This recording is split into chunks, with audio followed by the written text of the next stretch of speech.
زادی کا قاتل ہے۔ حضرت زینب رضی اللہ تعالی عنہ آ رہی تھی مکہ سے مدینہ کی طرف، اس نے نیزہ مارا، آپ گر گئیں۔ بطن اطہر میں اولاد تھی، بچہ ضائع ہو گیا، شدید بیمار رہنے کے بعد وصال کر گئیں۔ فتح مکہ کے بعد حبار بن اسود چہرے پہ نقاب ڈال کے آیا، باپ کلیجے پہ ہاتھ رکھ کے بتائے نا بیٹی پیاری کتنی ہوتی ہے۔ باپ ذرا کلیجے پہ ہاتھ رکھ کے بتائے کہ بیٹیاں جگر کا چین ہوتی ہیں، بیٹیاں سکون ہوتی ہیں، بیٹی باپ کو کتنی پیاری ہوتی ہے۔ بیٹی کا قاتل سامنے کھڑا ہو گیا، چہرے پہ نقاب ڈالا ہے، کہتا یا رسول اللہ صلی اللہ علیہ وسلم بہت بڑا دشمن بھی آ جائے تو آپ معاف کر دیتے ہیں۔ جاگ رہے ہیں آپ لوگ؟ فرمایا بہت بڑا دشمن بھی آ جائے تو معاف کر دیتے ہیں۔ حضور نے فرمایا حبار چہرے سے نقاب ہٹا، بیٹیاں بھولا نہیں کرتی، تو کلمہ پڑھ میں تجھے بھی معاف کرنے کو تیار۔ فرمایا ہٹا چہرے سے نقاب، کبھی بیٹیاں بھی کسی کو بھولی ہے لیکن تو کلمہ پڑھ صحیح، میں تجھے بھی معاف کرنے کو تیار ہوں۔ اگر اتنا بڑا قاتل معاف ہو سکتا ہے تو چچا کیوں نہیں معاف ہو سکتا؟ کائے کو معافی کیوں نہیں مل سکتی؟ ماما جی کو معافی کیوں نہیں مل سکتی؟ سسر کے ساتھ سلوک کیوں نہیں ہو سکتا؟ آپ اپنے برادر نسبتی کے ساتھ محبت کیوں نہیں کر سکتے؟ کیوں ان ساری محبتوں کو فروغ دیا کیوں نہیں جا سکتا؟ اگر قاتل کے ساتھ، ظالم کے ساتھ صلح ہو سکتی ہے، اگر ابو جہل کا بیٹا اکربا کلمہ پڑھنے آئے اور میرے رسول منبر پہ کھڑے ہو کے استقبال فرمائیں اور صحابہ کہیں یا رسول اللہ وہ تو کافر اور دشمن کا بیٹا ہے، فرمایا پہلے دشمن کا بیٹا تھا، آج تو مومن بن کے کلمہ پڑھنے آیا۔ وہ پہلے کی بات ہے، استقبال کیا جا رہا ہے۔ عزیز دوستو، تیسری بات یہ ہے کہ معاف کریں، اور چوتھی بات یہ ہے جب کوئی معافی مانگنے آ جائے نا پھر اس کو معاف بھی کر دے۔ جڑے گا معاملہ تب بھی، معافی دیں بھی اور معاف جی بڑا مشکل معاملہ ہے۔ لڑائی ہو گئی، جھگڑا ہو گیا، اچھا پہلے کئی دفعہ سلام لے لیتے ہیں، ہمارا ماحول بڑا جی، پہلے سلام دعا ہو جاتی ہے، لیکن بیٹے کی شادی کا کارڈ بھیج دیا تو کارڈ واپس کر دیا، میں نے منگنی تو نہیں سدیا تو میں نہیں آؤں گا۔ واہ جی واہ، بھائی منگنی پہ آپ کا آنا کوئی ضروری تھوڑا تھا، جب گھر والے کا دل کرے بلائے۔ پھر وہ ساری برادری کو لے کے دروازے پہ گیا، پر پھوپھی کہتی ہے میں آتی ہی نہیں، ماما جی کہتے ہیں تو جو مرضی کر لے، یہی تو موقع آیا ہے۔ حدیث سناؤں، اتنے سخت لفظ، اتنے سخت، رحمت للعالمین رسول اتنے ناراض نظر آتے ہیں۔ حضور نے فرمایا ترغیب و ترہیب میں حافظ منذری رحمت اللہ علیہ حدیث لائے، رسول رحمت صلی اللہ علیہ وسلم نے فرمایا جس سے اس کا بھائی معافی مانگنے آیا اور اس نے معاف نہ کیا، جس سے اس کا عزیز، اس کا دوست، اس کا رشتہ دار، اس کا مومن بھائی معافی مانگنے آیا اور اس نے معاف نہ کیا، فرمایا اگر معاف نہیں نہ کرنا تو میرے حوض کوثر پہ نہ آئے، میں جام نہیں پلاؤں گا۔ حوض کوثر پہ بالکل نہ آئے، مجھ سے جام کا مطالبہ نہ کرے، سخت گرمی کے ماحول میں میں نہیں جام پلاتا، اگر مجھ سے جام لینا ہے میرے ہاتھوں سے تو جب بھی کوئی معافی مانگنے آئے فوراً معاف کر دیا کرو، جب بھی کوئی۔ اور معافی بندے کے لیے نہیں دینی، اللہ کی رضا کے لیے دے دی۔ بندے میں تو کوتاہیاں موجود رہیں گی، بندے میں تو غلطیاں موجود رہیں گی۔ آج اختلافات ہیں رشتہ داروں میں، اتنے اختلافات کے سال فوتگی ہو گئی، ایک شخص فوت ہو گیا جو کسی کا نانا ہے، کسی کا نانا لگتا ہے، کسی کا دادا لگتا ہے، کسی کا ماما لگتا ہے، کسی کا چچا لگتا ہے، کسی کا پھوپھا لگتا ہے، لیکن لڑائیاں ہی بڑی ہیں۔ بیچارہ فوت بھی ہو گیا، انتقال ہی کر گیا، اب بھی جناب آتے ہیں تو سیدھے جنازہ گاہ، اس کے لیے نہیں، لوگوں کو دکھانے کے لیے۔ جنازہ گاہ آئے، جنازہ پڑا، لوٹ گئے۔ بھئی اتنی نفرت کے مرنے والا مار ہی گیا ہے اور ہم ابھی تک درگزر کرنے کو تیار نہیں۔ میرے رسول کریم صلی اللہ تعالی وسلم نے فرمایا اگر تو چاہتا ہے کہ تیری عمر بھی زیادہ ہو اور تیرا رزق بھی زیادہ ہو تو اپنے رشتہ داروں سے اچھا سلوک کر، اللہ دونوں چیزوں میں برکتیں پیدا فرما دے گا۔ کن سے اچھا سلوک کر جی؟ یہ نہیں فرمایا وہ بھی جواب نہیں اچھا ہی کرے تو تب ہے۔ سب سے افضل صدقہ کون سا ہے؟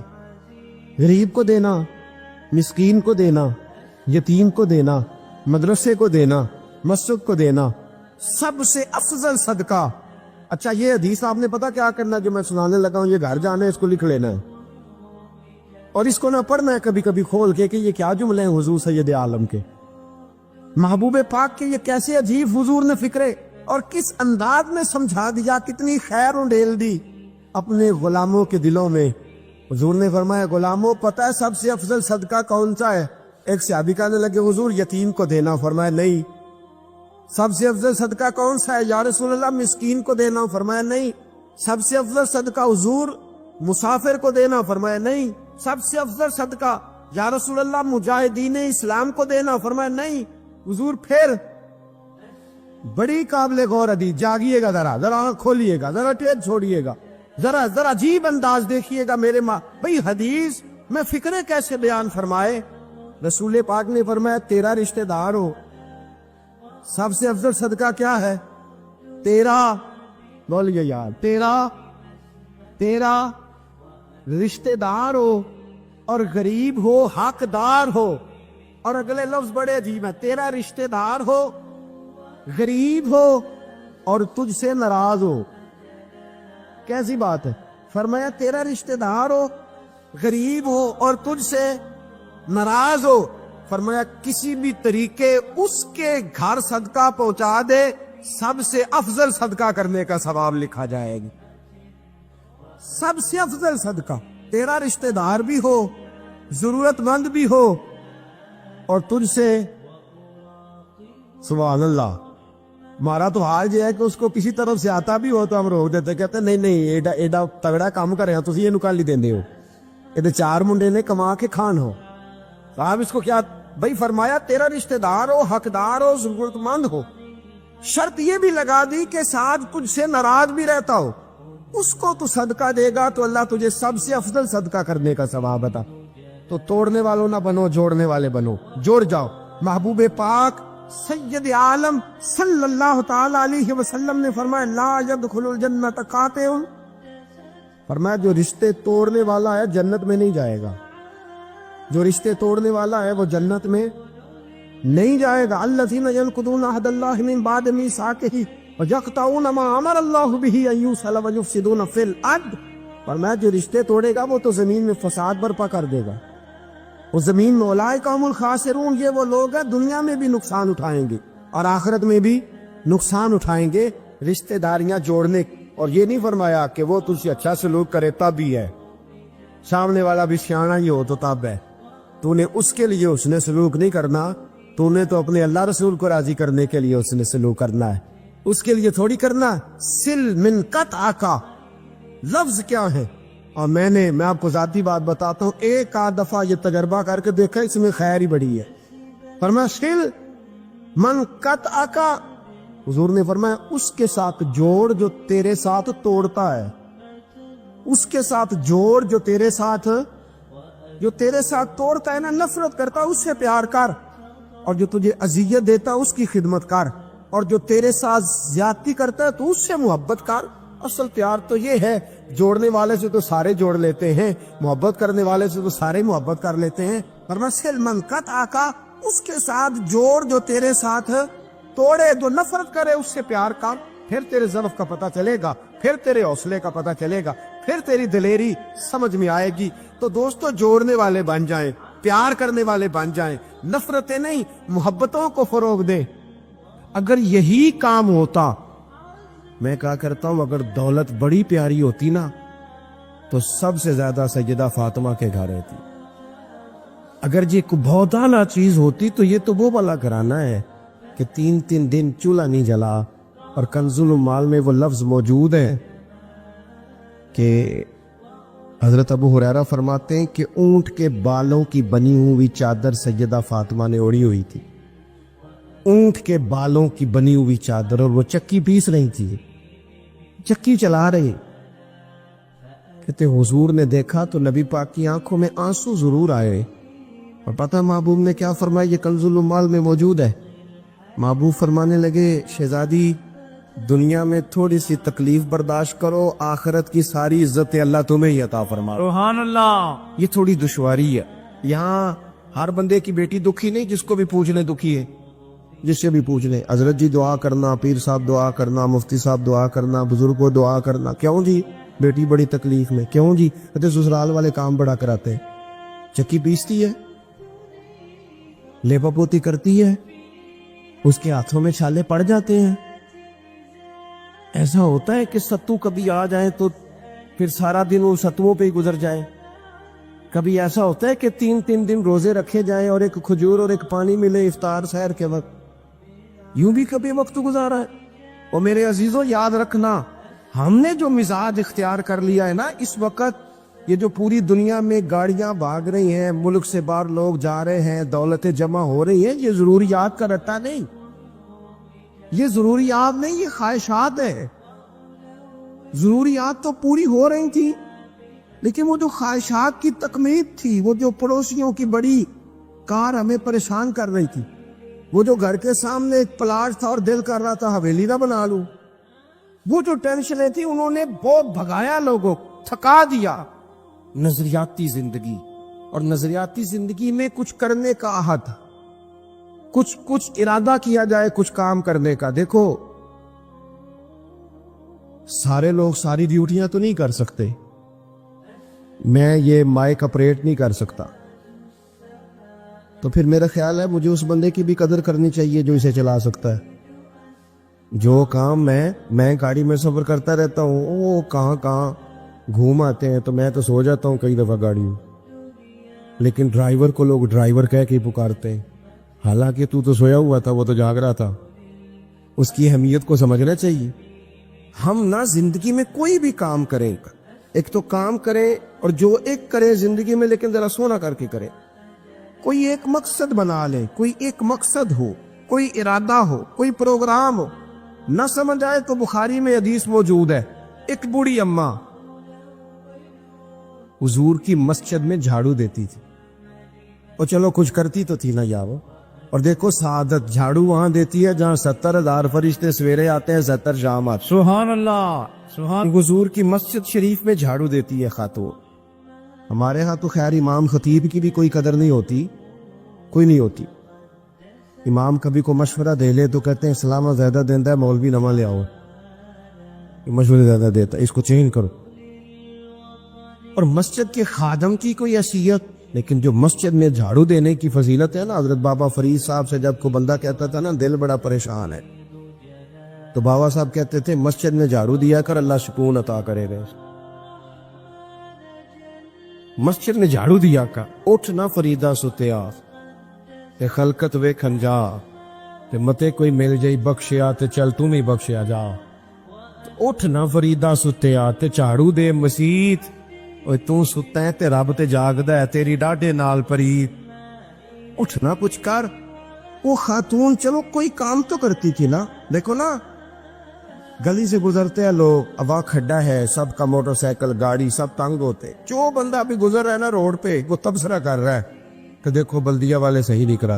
تبصرہ جو سارے کرتے ہیں، ایک کئی تے ایک دا بڑا، 2 بندے درکار ہیں، راستہ ٹھیک ہو جاتا ہے. پر اتنی محنت کرنے کو کوئی تیار، کیونکہ ہمارے ملک میں جو شے سب سے عام ہے وہ تبصرہ ہے. تبصرہ کرو صبح شام جتنا ممکن ہے، تبصرے کرو، ڈیوٹی یہی ہے ہماری. وہ خاتون مسجد شریف میں جھاڑو دیتی تھی، کوئی زندگی کا مقصد تو بنایا، کوئی نظریہ تو ہے. صحابہ نماز پڑھ کے چلے جاتے، خاتون جھاڑو لیتی، حضور کی مسجد شریف میں جھاڑو دیتی.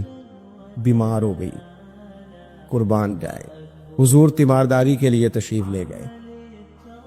رات کو انتقال ہو گیا، ٹھنڈ کا موسم تھا، حضور کا حکم ہے جلدی تدفین کر دو. صحابہ نے تکلیف دینا مناسب نہ جانا، اس خاتون کی تدفین کر دی. سارا کچھ جاننے والے رسول جو فرش پہ کھڑے ہو کے عرش کی خبریں دے، وہ تشریف لائے اور آ کر کے پوچھا خبر کیوں نہیں دی مجھے؟ اس بوڑھی کے جنازے کی کوئی کام تو کرتی تھی نا، کوئی ڈیوٹی تو تھی نا، خبر کیوں نہیں دی؟ ویسے تو وارث جنازہ پڑھ دے تو دوسرا جنازہ جائز نہیں ہو، وارثوں نے نہ پڑھا ہو تو دوسرا جنازہ پڑھا جا سکتا ہے. حضور تو خود وارث ہے نا ساری امت کے. ہائے ہائے، بے شک. تو رسول کریم قبر پہ کھڑے ہو کے فرمانے لگے صفے بناؤ، میں دوبارہ جنازہ پڑھاؤں گا. سبحان اللہ. میں دوبارہ جنازہ پڑھاؤں گا. کیوں؟ زندگی میں کوئی خدمات تو ہے نا، کوئی ڈیوٹی تو ہے نا. پہلے تو ہم کچھ کرتے نہیں، اور اگر کرتے بھی ہیں تو صرف دوسروں کا دھیان ہی رکھتے ہیں. دوسروں پر توجہ ہوتی ہے کہ فلانا فلانا. بھئی آپ اپنا کام کریں, کچھ زندگی میں کر گزرے, کوئی ڈیوٹی کرے. اگر زندگی نظریاتی ہوگی, دیکھو ڈھیر سارے لوگ ہوتے ہیں, نام میرا شاید آئے گا کہ مدرسہ انہوں نے بنایا ہے, مسجد انہوں نے بنائی, میرا ہی نام آئے گا اگر کہیں میں بناؤں گا.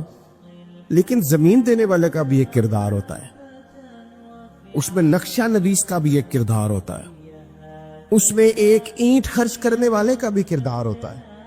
پھر وہ کام ختم نہیں ہوتا. سریا, وہ لینٹر ڈالنے والے جو ہوتے ہیں ان میں جو سریا باندھنے والا ہے وہ بھی ایک قیمتی کردار رکھتا ہے. پھر کہتے ہیں الیکٹریشین کو بھی بلاؤ. پھر یہاں بھی کام ختم نہیں ہوتا. پھر اور اس کے گرد ڈھیر سارے لوازمات ہیں. جو بندہ جو کردار ادا کر, عالم اگر کتاب لکھ بھی دے تو ہو سکتا ہے کتابت نہ کر سکے, اور اگر کاتب بھی ہو تو ہو سکتا ہے اسے پبلش نہ کر سکے. تو یہ کچھ نہ کچھ خدمات, کچھ نہ کچھ ڈیوٹیاں. حضرت مولا علی شیر خدا نے چھوٹی عمر میں کہا تھا, یا رسول اللہ دین کی مدد بھی کروں گا, آپ کی حفاظت بھی کروں گا.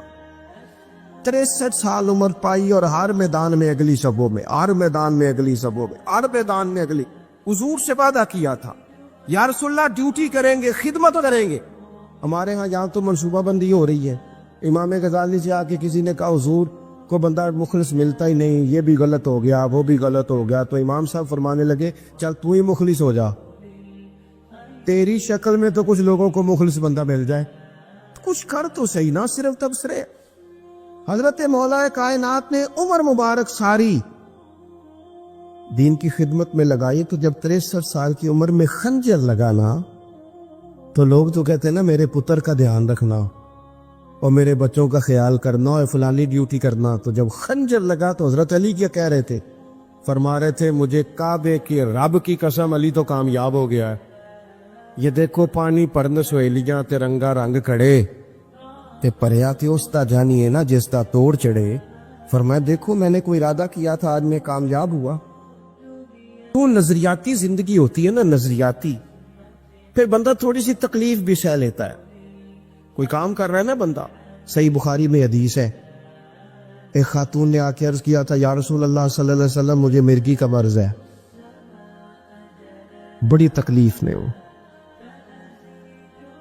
اللہ کے محبوب علیہ السلام سب کے لیے دعا کرتے, بلکہ حضور تو دستے شفا پھیرتے تو اللہ کرم فرما دیتا.